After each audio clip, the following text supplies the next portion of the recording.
Pour l'origine du projet, il faut remonter en 2013.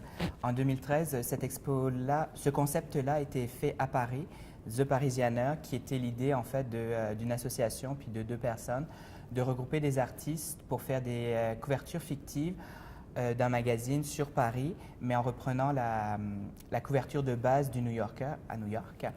Puis quand on a vu ça avec mon ami Marion Arbona, on a trouvé que le concept était vraiment beau, intéressant, puis que ça méritait d'être exporté, puis même d'être utilisé pour Montréal, qu'à Montréal, on pourrait faire quelque chose d'aussi intéressant. Puis finalement, c'est en 2015 qu'on s'est dit, ben là, faut avancer le projet réellement, il ne faut pas juste dire que c'est une idée. Puis à partir de 2015, on a commencé à faire des démarches. Il y a Renaud Plante qui s'est joint à nous, puis on a commencé à sélectionner des artistes pour bâtir l'exposition.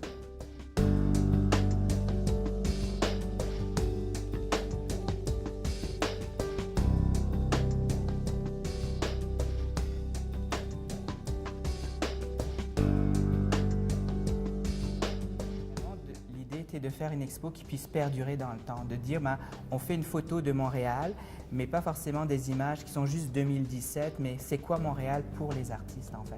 C'est quoi un quartier, un lieu, un événement qui est significatif pour eux, puis à ce moment-là de le mettre en image tout simplement.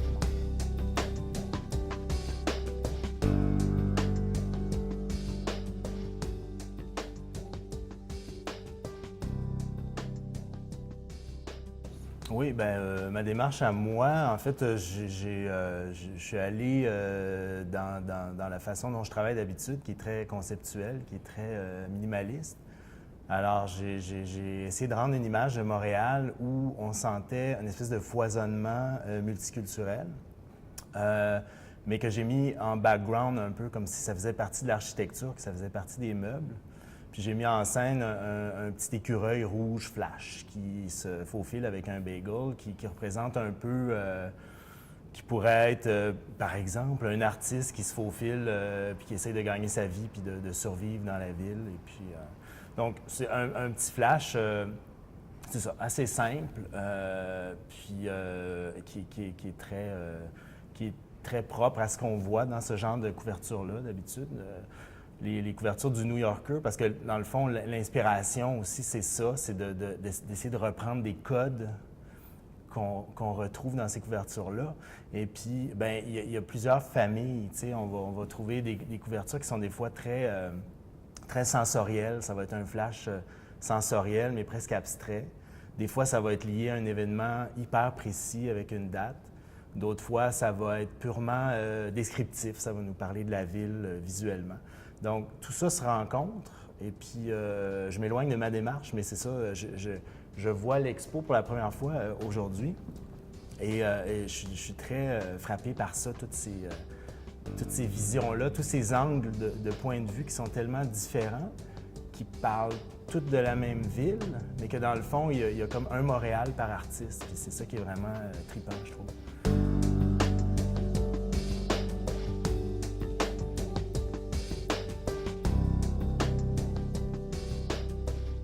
L'idée, c'était vraiment de le garder fictif, de reprendre l'exercice, en fait, de faire une couverture de magazine. Donc, avec une image qui représente un lieu, un événement, puis de mettre la typographie du titre, le Montréaleur, de l'ajouter avec une date, un montant d'argent relié au magazine. Mais c'était vraiment de rester dans le côté très fictif, en fait. L'idée n'est pas de créer un magazine, mais vraiment c'est un exercice de style, en fait, vraiment pour les artistes de concevoir une couverture, en fait.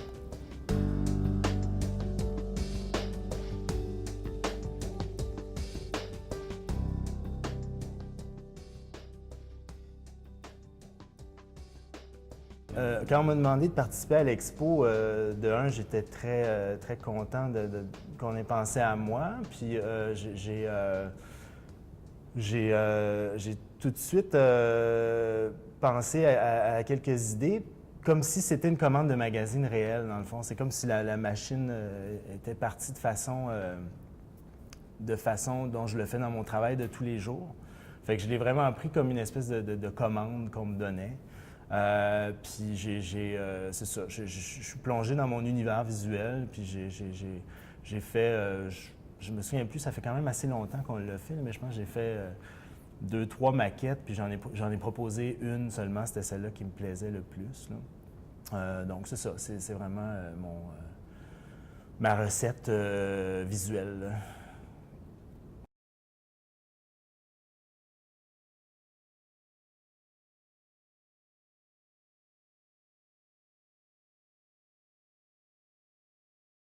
On ne voulait pas être cloisonné juste à l'illustration ou la bande dessinée. On voulait vraiment ouvrir l'expo au plus grand nombre d'artistes en art visuel en général pour avoir des visions différentes, vraiment, et puis qui vont s'alimenter entre elles aussi, parce que de voir un BDiste à côté d'un illustrateur, à côté de quelqu'un qui est peut-être plus en art conceptuel, ben, ça peut être intéressant de montrer cette variété-là dans les styles pour le visiteur aussi. Puis Montréal, ben, c'est ça aussi, c'est une ville multiculturelle où il y a qui se nourrit de cette diversité-là, donc c'est important pour nous d'essayer de la représenter dans l'exposition.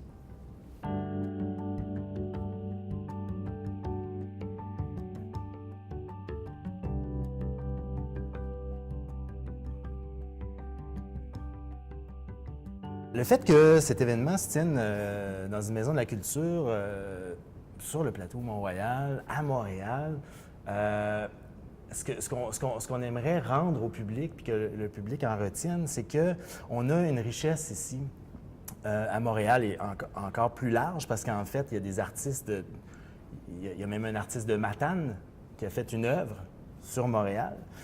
J'aimerais qu'on retienne qu'on a un foisonnement de talents ici, qui est souvent un peu dans l'ombre. Le travail d'illustration, ben, le travail des BDistes est un petit peu plus connu parce que l'œuvre est consommée par le grand public, mais le travail des illustrateurs est souvent un peu dans l'ombre par rapport à la nature des mandats qu'ils réalisent.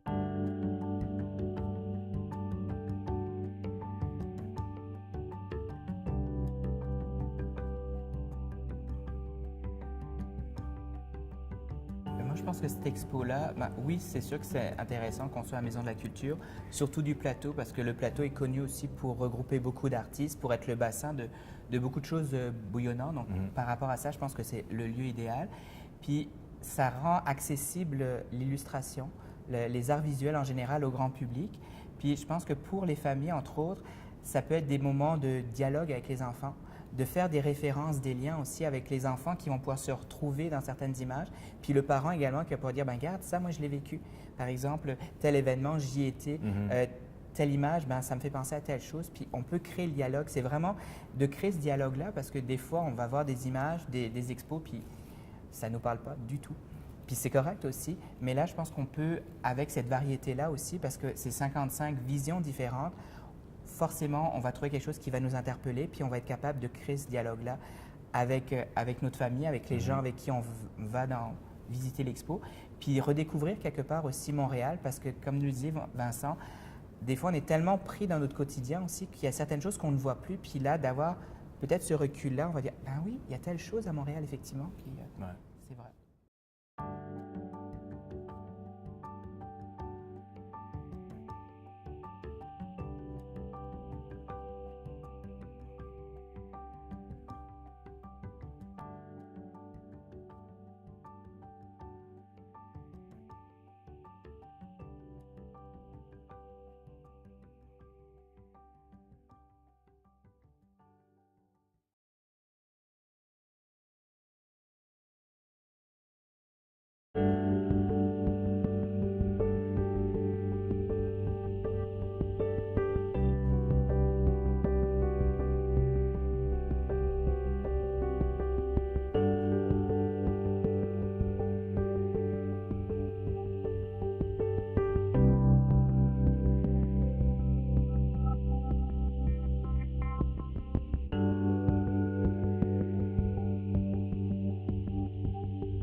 travaille dans la plasticité sonore, donc de révéler le visuel à travers le son et de révéler le son à travers le visuel. Puis après ça, ben, chaque projet a sa direction propre. Comme dans celui-ci, ben, on s'est intéressé beaucoup à l'abstraction de l'espace, donc à cette idée de la perception, de notre perception limitée de l'espace. Donc, physiquement, on serait limité à voir seulement en 3 dimensions. Donc, c'est une limite physique. Mais dans l'extrapolation, on peut apparemment qu'il y aurait beaucoup de dimensions supérieures, les n dimensions qu'on appelle, donc les hyperespaces, la 4e dimension.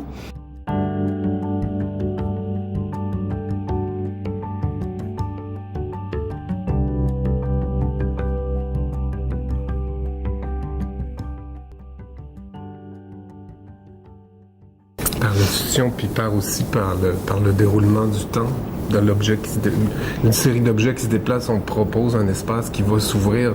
Puis si ça s'arrête, ben dans notre perception, il peut y avoir une continuité dans cet espace-là. Donc, je pense que chacun a sa perception de comment l'espace va se modifier par rapport en tout cas. Nous, ce qu'on propose, c'est que je pense c'est d'y réfléchir, c'est plus de se laisser porter par cette possibilité d'un espace qui existe, mais que l'on ne peut percevoir. Ouais. Puis aussi, il y a toute cette idée en fait, on était aussi très intéressés par les artistes de l'abstraction picturale du début du 20e siècle, donc Mondrian, Malevich, Couperin. Donc de là, toute l'idée de travailler avec ces formes géométriques, ces lignes, qui recréent en fait un espace en mouvement et un espace pictural en mouvement qui se recompose sans cesse par des formes géométriques.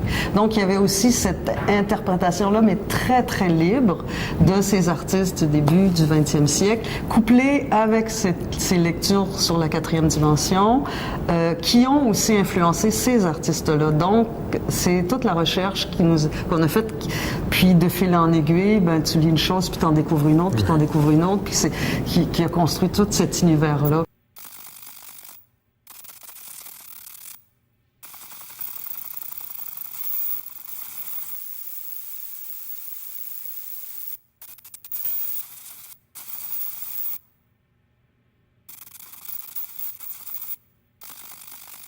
C'est là, dans la création de ce projet-là, c'est ça. On construisait notre travail en réfléchissant à ces questionnements-là et autant visuel que sonore, parce que l'aspect sonore de Oscillation du quotidien 1. Donc l'aspect sonore, on voulait garder cette instantanéité-là du paysage, autant au niveau sonore que visuel. Donc on voulait que le son soit généré par l'installation.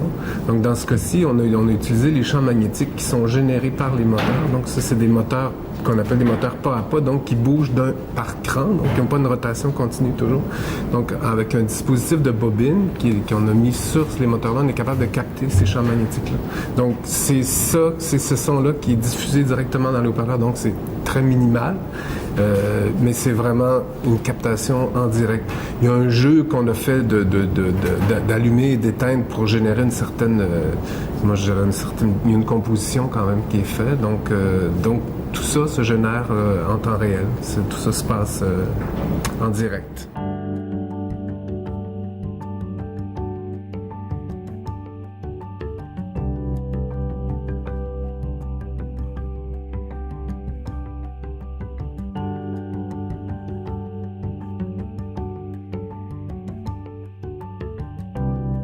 Quand on a... Au début, on voulait mettre des micro-contacts sur les grandes tiges pour entendre l'espèce de vibration subtile des mouvements, mais les moteurs faisaient beaucoup trop de bruit.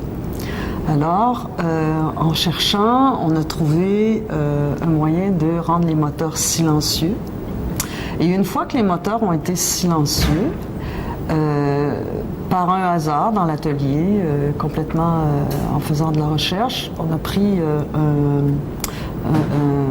un inducteur et on l'a mis sur le moteur, comme ça. C'était vraiment juste un essai. Et c'est là qu'on a vu que ça révélait en fait tout le cœur de l'installation, tous les infimes bruits des champs magnétiques qu'on n'aurait jamais pu capter si on n'avait pas à la base rendu ces moteurs-là silencieux. Donc c'est par le silence du moteur qu'on a pu entendre toutes ces fréquences. C'est vraiment intéressant. Comme ça, c'est une découverte qui c'était absolument imprévu. C'est une découverte dans le travail. Ouais.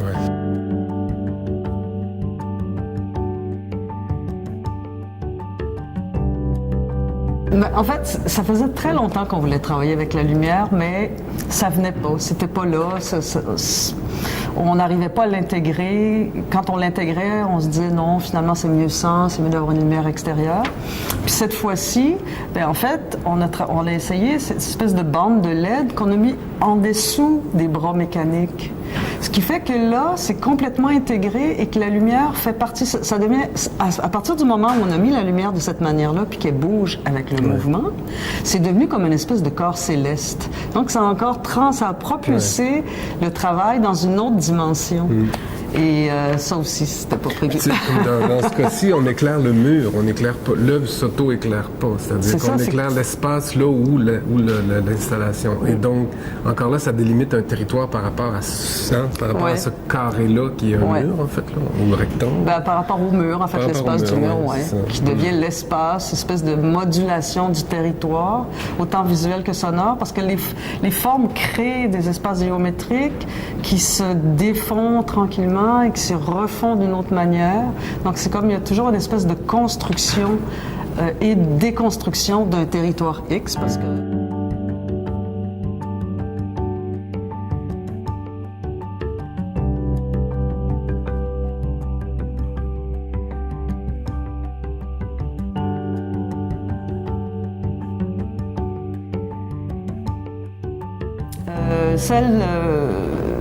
l'œuvre murale cinétique, donc, qui est plus proche d'un tableau cinétique qui est sans son, donc silencieuse.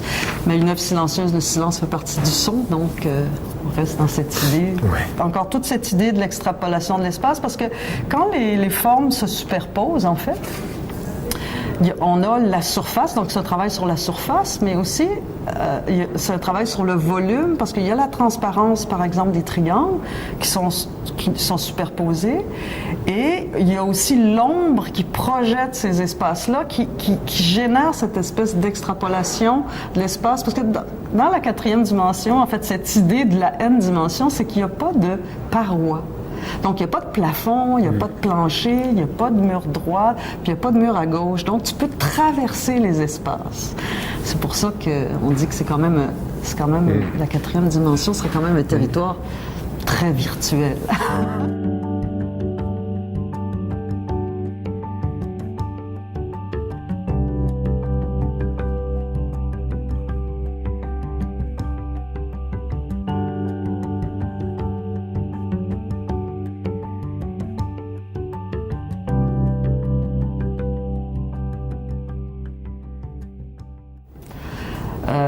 Quand on réalise une installation où il y a plusieurs œuvres qui ont des titres différents, ben là, comment unifier et ni tout à fait même, ni tout à fait autre nous semblait être dans cette lignée du changement subtil des choses dans le temps.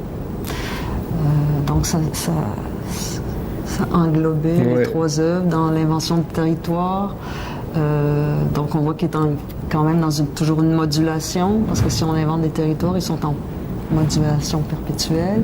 Oscillation du quotidien, le titre par lui-même parle du temps, de l'espace, du changement, puis un dedans avec un dehors avec un dedans avec un dedans en dedans.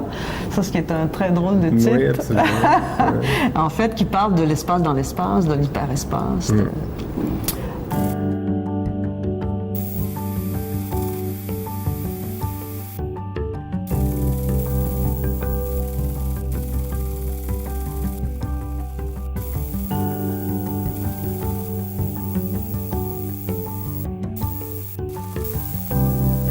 Ce que j'aimerais, c'est qu'ils prennent le temps, en fait. Qu'ils prennent le temps qui passe là pour juste se laisser se laisser porter par ce qu'on leur propose, c'est-à-dire de faire abstraction de ce qui se passe à l'extérieur pour vraiment prendre un petit peu de temps pour vivre ce qui se passe à l'intérieur. Donc, je pense que c'est ce que j'aimerais que les gens puissent... Puis après ça, que ça fasse sa marque par elle-même, c'est-à-dire que les images restent ou passent, mais qu'on en retire un certain, un plaisir, un certain bien-être, un plaisir, qu'il y a un bien, ouais, c'est ça, c'est ce que je pense. Ce que je souhaiterais le plus, c'est que les gens repartent avec une manière différente de percevoir l'espace, puis que ça reste, c'est-à-dire qu'on regarde l'espace en dehors de nos habitudes, de nos zones de confort, et qu'on se laisse porter par une autre manière de percevoir le monde, puis il y en a tellement. Donc, c'est ça.